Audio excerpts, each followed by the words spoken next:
午后暖暖的东南风吹动院子里这一大片羊耳草，李正峰蹲下轻抚，这些都是他的宝贝。比如说感冒啊，声音沙哑，咳得很厉害，都有它的效果。叶子随风翻腾，也吹动了李正峰的心绪。30年前，苗栗友人的沈婆让李正峰有机会接触羊耳草。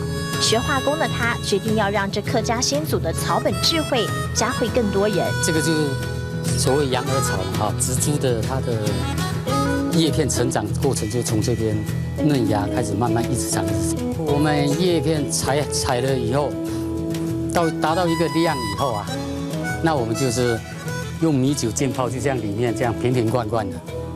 于是能清热解毒的羊耳草，加上驱邪散瘀的魔草，以及常用的天然草本香料香茅，再添加具有润肤功效的芙蓉，萃取精华，制作出晶莹剔透的美容皂。爱客家的心意也要融合其中。李正峰的太作慧眼独具，将客家意象鲜明的纯洁桐花落印在每一块绿色智慧上。我很多年前，92年开始，我就有想到这个桐花，所以我有请人家帮我们雕了一个桐花皂。我们这个皂呢，就像叫做皂中的翡翠，它的那种翠绿，然后呢，它的那种质地，哈，还有呢，它的那种高雅。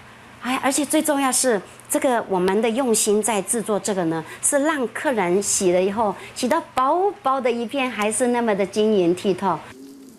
做太太的张平心要把先生钻研多年的心血向外推广，小个头却有大勇气。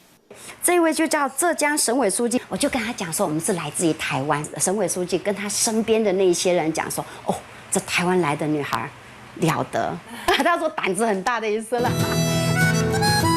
不断创新，也不忘客家使命。人群天仙报，人难天仙天上错。意思说，你人呐、如果勤劳的话，地都会长出宝贝给你。可是你如果懒的话呢，地树长了一片那杂草，绝对没有宝。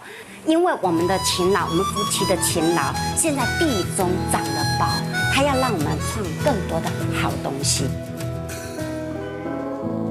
一对客家夫妻，一个花圃里钻研草本，一个汗水中南征北讨，孕育翡翠般的梦想，幻化成我的感动时刻。